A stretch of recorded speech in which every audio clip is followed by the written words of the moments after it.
the Retro Metro.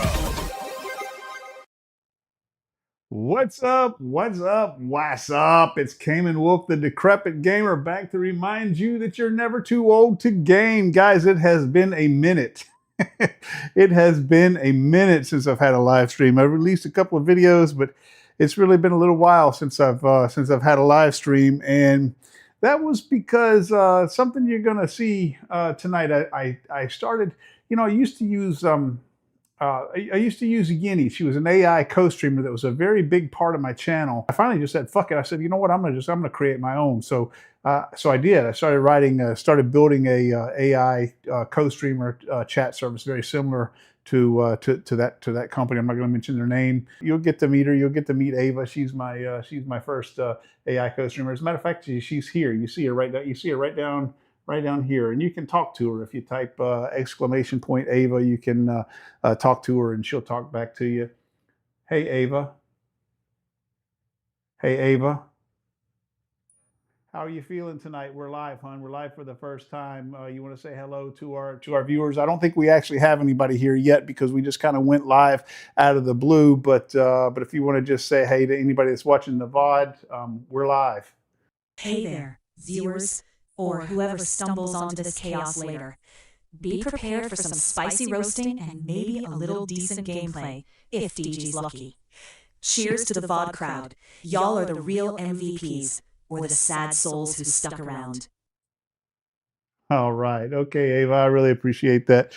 But anyway, I'm glad to be back, guys. I've really been pining for it. I've been missing my my live streaming, and tonight I'm going to be streaming something. So why are we on board the Retro Metro? You saw the Retro Metro trailer there at the beginning. Why are we on the Retro Metro when I'm wearing the VR headset? Retro games aren't VR. Well, in this case, it kind of is and kind of isn't. So in 2018, and man, somehow this one just slipped by me, man. I don't know how it slipped by me. I really don't, because in 2018, Revival Software releases a game called Overload, and Revival Software was comprised largely of the team that used to comprise Parallax Software back in the 90s. So in 1995.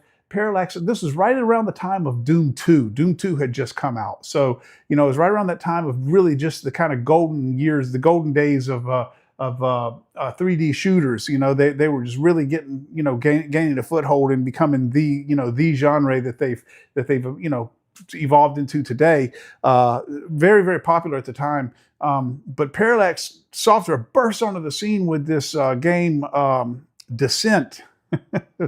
And man, Descent was just fucking mind-blowing for the time, man. I mean, it was just like really incredible. The technology was incredible. So these guys, I'm gonna relay the story as well as I can remember it. They were engineers that worked for, I believe it was NASA, but what they did was they built simulations for various like zero gravity systems and things like that. They built simulations, and they formed this gaming company, Parallax Software, and used a lot of the techniques that they had used in building these simulations to build this game Descent. It was really just incredible. And it was 6 degrees of freedom. You could turn any direction and rotate and yaw and pitch and forward and backward and all, just complete freedom of movement in this zero gravity environment. And it was really just an incredible game, and I loved it. And somehow I missed in 2018. These guys had formed a Revival, and they had released Overload. And look, guys, back in the days of Descent, okay, I was just out of the military, was very young, newly married, and just didn't have a whole lot of money, and really was just barely had a system that could run Descent at all to begin with. But around that time, there were like 3 companies that released these. They weren't virtual reality, okay, but it was like these glasses that you could wear that made the game you saw the game within the glasses, like the display was within the glasses, but it wasn't like virtual reality. It like didn't like shift and pan and move when you turned your head around, but the display was still in the glasses and it was in 3D. And oh my God, guys, I wanted that so fucking bad. I wanted it so bad, and I was completely priced out of it because I was, I was poor, as a young man and just getting started in the world, and I just couldn't fucking afford it. I could barely afford the computer that I had. Ex-wife gave me no end of shit just for the technology that I did spend money on. So just couldn't afford it. And here, 2018, these guys came back together and they released what they're calling the spiritual successor to Descent, or to the Descent franchise, with this game Overload. And I downloaded it on the Xbox and I was like, oh my God, this is it, guys. This is Descent. I mean, it plays exactly like Descent. The feel, it brought back this memory so sharply, and I love it. And I love it so much. Matter of fact, I love it so much, guys. I ordered this. Look, let me bend over here and get this. I ordered this T-Flight HOTUS 1 Thrustmaster flight stick just because of this game. I ordered this damn thing just because of this game. I was so excited about it. When I used to play Descent, I played it with a. You guys remember Microsoft had released a flight stick. Microsoft Sidewinder 3D Pro was what the flight stick was called, and I loved it. And it wasn't a very popular flight stick, but it had a real loyal cult following, and the guys that used it were just very dedicated to it.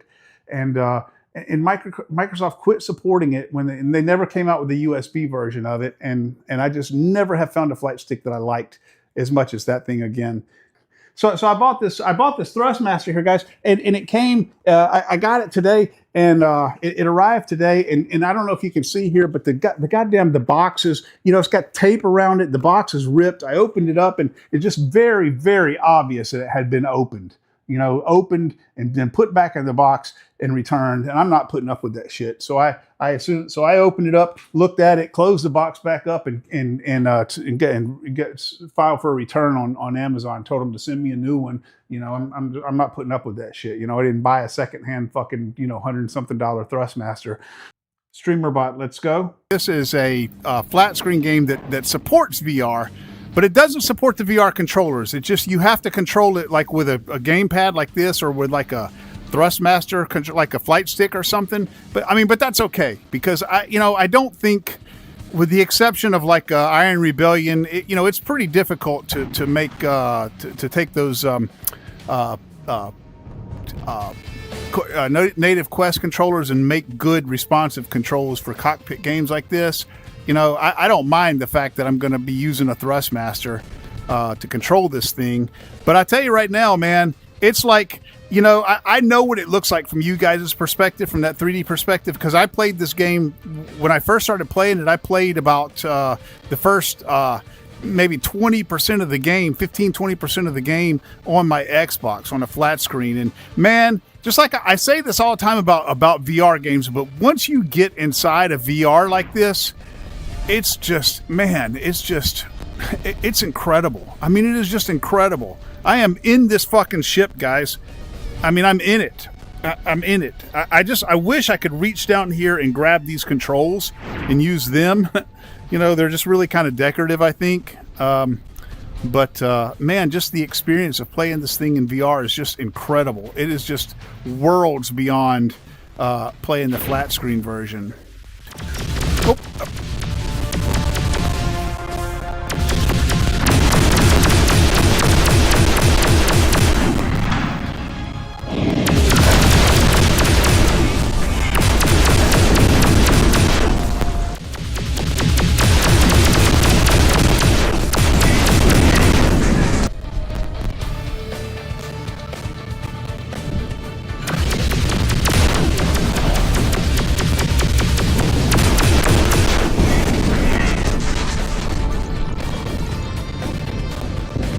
I can almost smell the sulfur when those things explode like that. And I tell you something else, they're so big. These robots are really, really big, and this ship right here is more spacious than it looks when you're playing it in 2D as well. Yeah, so this is the Steam version of the game. I'm playing it on Steam Link VR. I also have the Xbox version of the game, which in terms of performance and look and feel is really identical. I mean, you really wouldn't be able to tell which version of the game you were playing, except for, of course, if you're playing on Xbox, you don't get the VR support.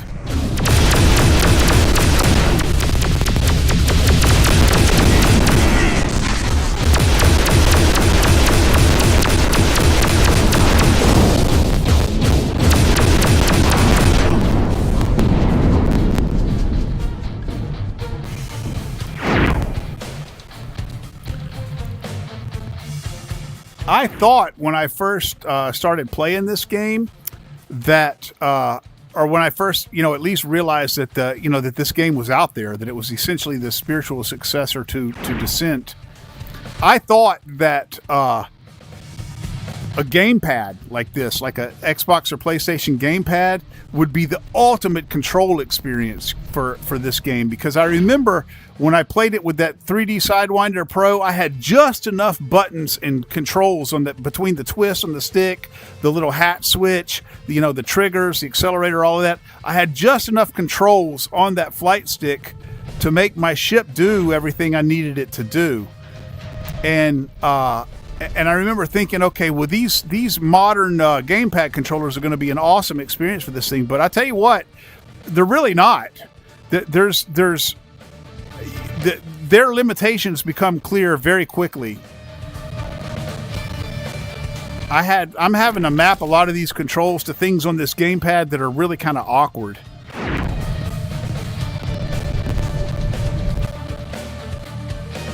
Okay, so here's the map for the game. Like Descent, the map is kind of convoluted.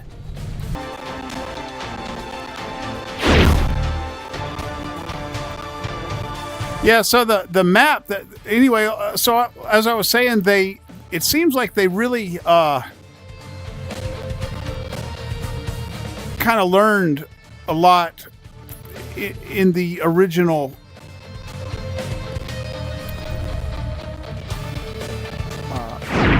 Descent franchise about how to build maps for this kind of game, because one of the things about Descent that was always kind of a problem to me, and that was kind of a common complaint, is that the maps were just too convoluted. They were too complex. And you couldn't, even when you were sitting there looking at the map, you couldn't figure out where you were supposed to go. It was like a maze.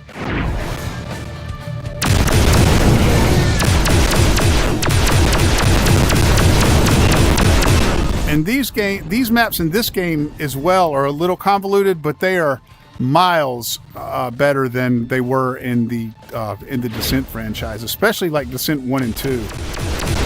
Descent 3 got a little bit better. But that's one thing I will say about this game. Back to Phoebe. Emir's built a ship, not long-term human habitation. Saturn looks like a star from here. That's one thing I will say about this game, is that the maps are very well designed.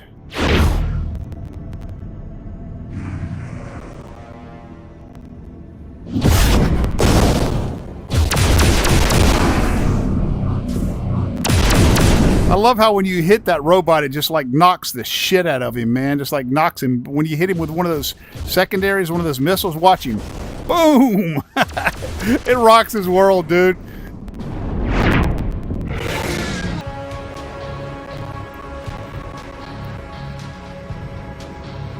This thing is awesome, man. I keep the cockpit turned on because I just love the way it feels. Like I'm sitting in this cockpit, but with the cockpit on, I can't. If you turn the cockpit off, you can like turn around and look behind you. See, I can look directly behind me.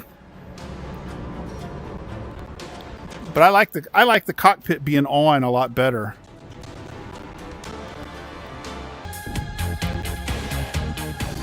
Man, I tell you what, it is extremely useful to be able to look around when you're flying this thing. When you're playing this in flat screen, you can only look directly in front of you. You can only look in the direction that your ship is facing, and you got a 70 degree field of vision. But when you're playing in VR like this, you can be fighting in this direction and then looking in this direction. It's very, very handy.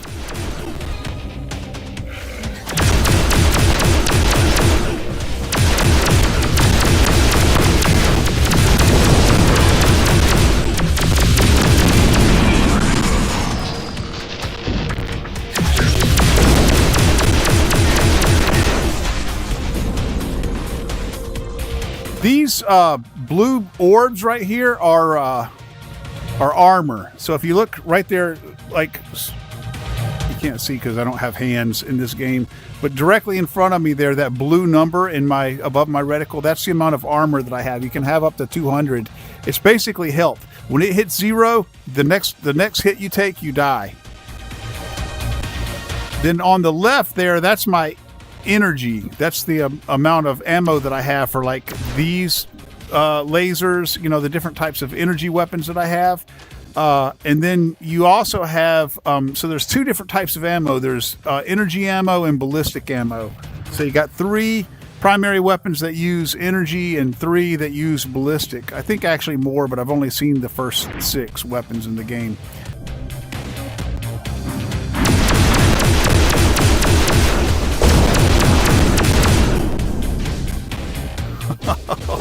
God damn, I love this game, guys. I cannot wait to get my Thrustmaster. I'll tell you what else, when I get my Thrustmaster, when I get my replacement Thrustmaster for this piece of shit secondhand one that they sent me, I'm gonna get into, I think I'm gonna stream a little Elite Dangerous as well. That game is fucking fantastic.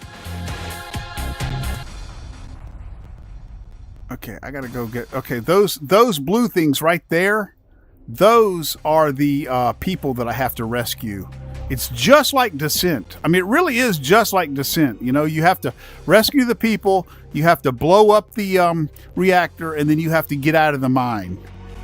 It's different than Descent in just in only a couple of relatively minor ways. One is it's we will do whatever it takes to protect this colony and everything we build here together. So one way that it's different than Descent is it's orders of magnitude more difficult. I mean, it is really a difficult game. I mean, you probably haven't seen that too much yet because we're still in the first couple of levels, but it gets very hard very fast.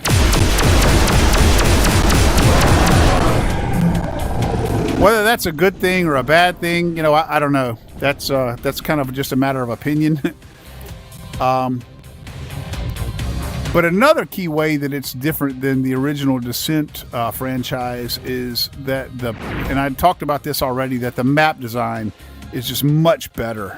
I mean, they just really did a much better job of making these maps still feel, you know, complex and interesting, but not convoluted and complex to the point that they were frustrating. I have received no response from Titan. Whatever is affecting the operators might also be interfering with communications. Alright, so now I got the people. Okay, there we go. Whenever you see a blue door like this was a door that was locked, and then you've picked up the key. So the gray doors are just regular doors, and the blue doors are doors that require a security key that you've already gotten. And the red doors are doors that require a security key that you haven't gotten yet. See, so if I go back here and I look at this door, it's going to say like security access level 1 or something like that on it. See, restricted area 1.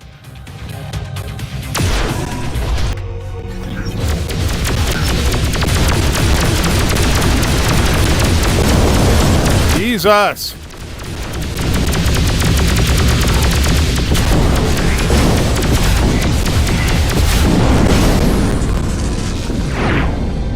Fuck you guys.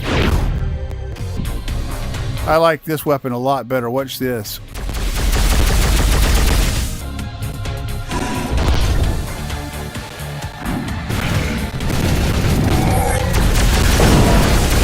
I mean, it's a medium range weapon at best, but it's just a lot more deadly than those twin lasers.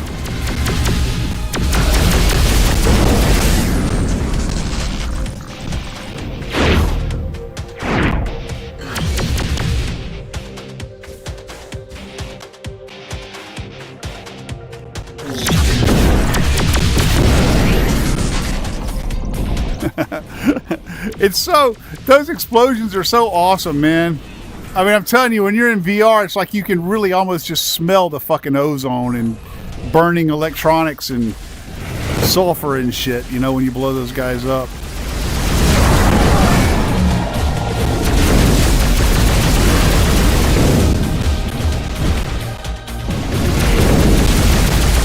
I love VR.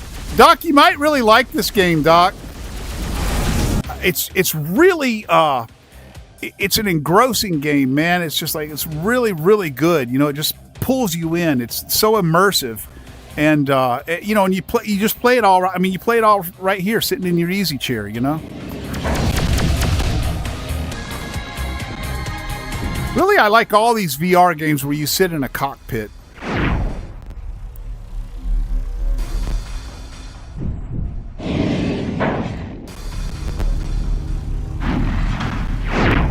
Now, this little area right here gives you energy, so like up to 100. See, I've got 122, so it's not doing anything for me right now. But you can have up to 200 energy by picking up those energy balls that they drop when you blow them up. You know, and that powers your energy weapons. But that little area right there will get you up to 100 energy. Like if you're less than 100, it'll get you up to 100 energy. I always thought this game would be freaking fantastic in VR, and I tell you, it's every bit as good as I hoped that it would be.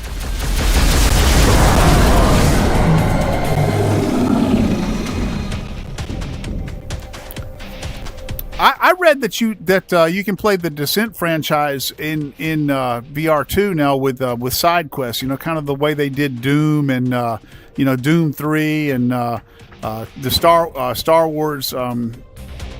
Whatever that one was. Anyway, I heard that the Descent franchise can be played in VR now as well. I'd like to check it out and see how good it is. I'm a little skeptical, honestly. I mean, this one is great, but part of the reason that this one is great is because it's supported. The VR is supported by the company. It was designed to support VR.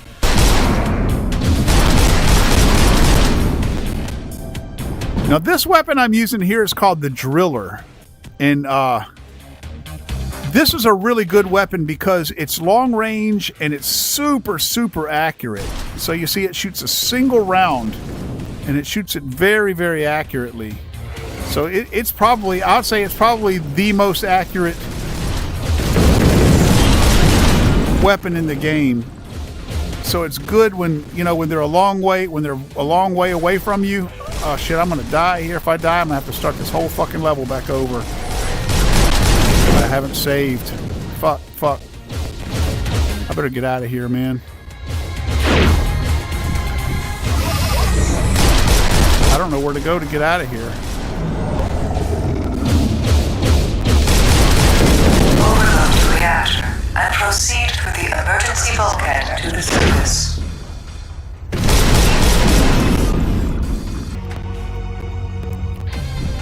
This is the second level. This is the first level where you actually have to blow up the reactor, so they're real generous to you here. The reactor's here, and then the place where you have to escape is here. But as the game progresses, the reactor will be here, and then the exit that you have to get out of after you blow up the reactor is some distance away.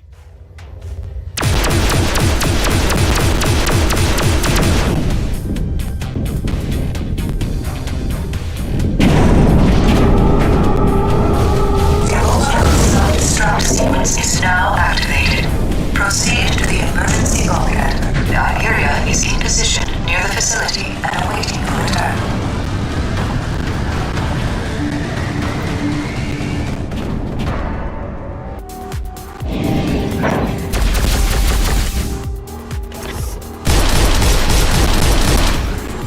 See, that Cyclone didn't have enough range, man. It won't get all the way down there to him.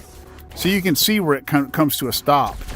See how it just kind of comes to a stop out there in front of me? Now you can upgrade it and give it more range.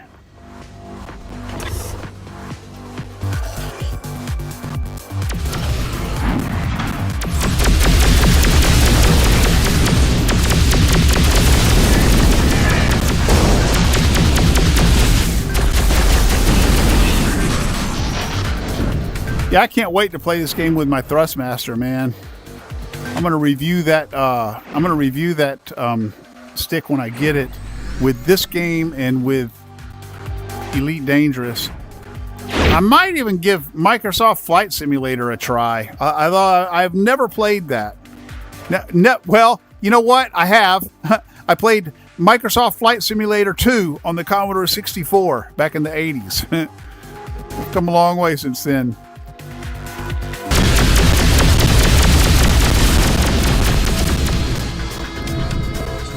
Jesus, you guys want to give me a break? Oh, okay.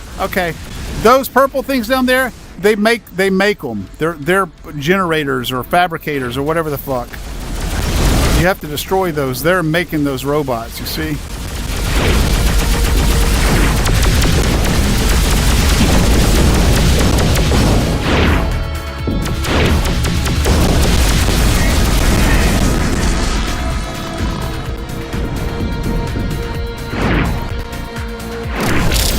Now, some of those fabricators will be shielded, and you can't destroy them.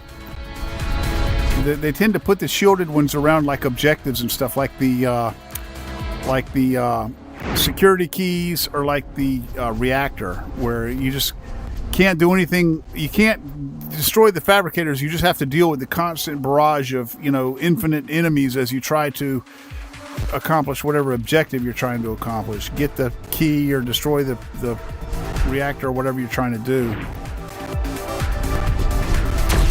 Now you have a headlight and you also have flares. See, I can fire a flare and that'll light the area up for me for a minute until that flare burns out. Or you can turn on your headlight, but they use energy. The flare and the headlight both use energy until you get an upgrade later on that makes them not use energy.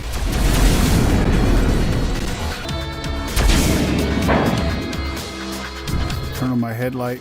See that thing is, see how dark it is? So you got to have that headlight on. One thing I tend to do, it's really annoying, is I'll turn my headlight on inside of one of those caves, and then when I come out of the cave, I'll forget to turn it off, and it is just sitting there burning up energy. Okay, I got to go get those. I got to go get these guys out of here. I got to go get these guys.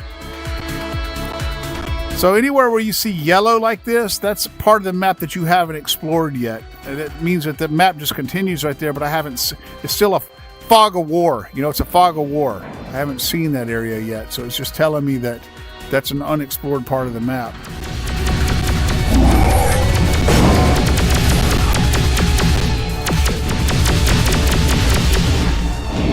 I'm going to hightail it out of there and go back here and save.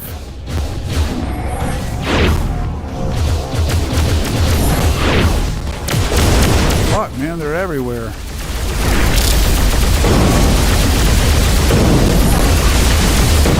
Yep.